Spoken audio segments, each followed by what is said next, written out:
Right, we're off to Tobago, so let's have a look at the conference here. The theme is looking at challenges and also the progress of tourism across the Caribbean. What's been the first half of 2025 like for Tobago? A test on resilience. We started the year with a state of emergency being declared, and that obviously had some impact in terms of our international numbers in the first half of the year. I think that we've recovered kind of nicely in terms of coming out of that and kind of giving the assurances that the situation that precipitated the calling of that state of emergency did not affect our tourism product in Tobago and being able to transmit that to trade. We've done strongly in terms of our domestic market because our largest market by numbers is Trinidad, and they always enjoy Tobago year round. It doesn't matter what's happening. For me, it's just kind of ensuring that we can maintain our numbers in our key source markets to the end of the year, because as I said, that state of emergency kind of puts a damper on our numbers in the beginning of the year. So we kind of want to end strong.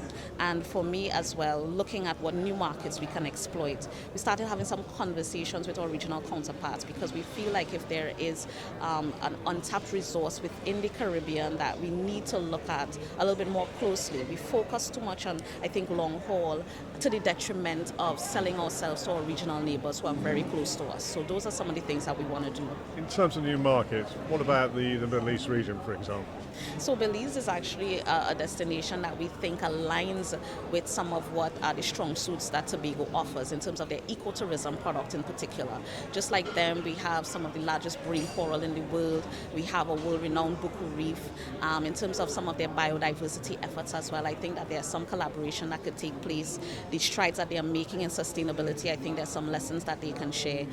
For us, it is very important that airlift, that idea of air connectivity in the region.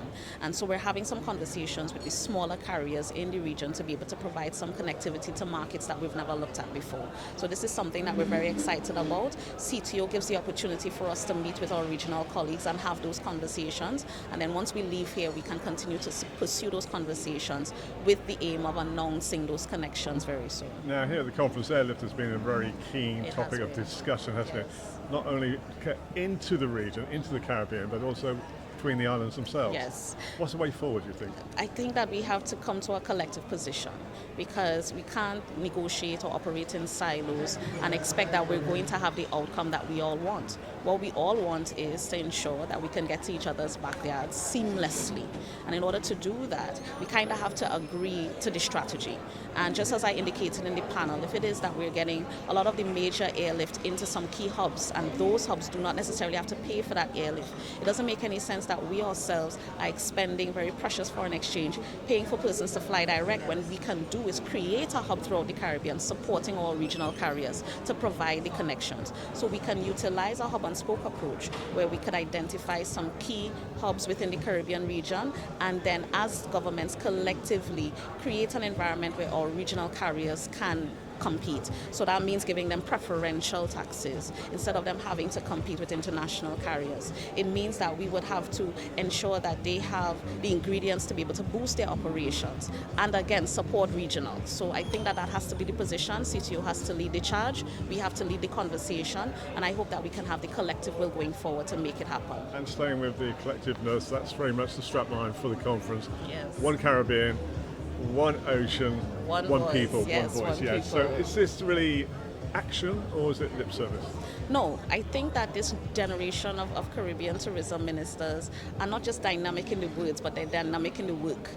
They're very focused on research and development. They're very focused on best practice. They're very focused on taking away what they can do to improve their destinations and improve the work that they do. So I think that what we have to do is do more. We have to have more conversations that lead to more action. We all have busy schedules. We only meet once a quarter. But definitely what I see is that there's an opportunity for us to do more. It's just for us to decide how far we want to go. And I think that, honestly, the sky's the limit. Well, thank you very much indeed for joining us here on Thank you Breaking so Family. much. I think we just tipped the surface of the That's it. Caribbean, and I really appreciate your You insights. need to Thank come you. to Tobago. I hope that your viewers understand that, as I said, Tobago is the Caribbean's best kept secret. When we work out how you're going to get there, they're never going to regret taking that I want chance. to see these.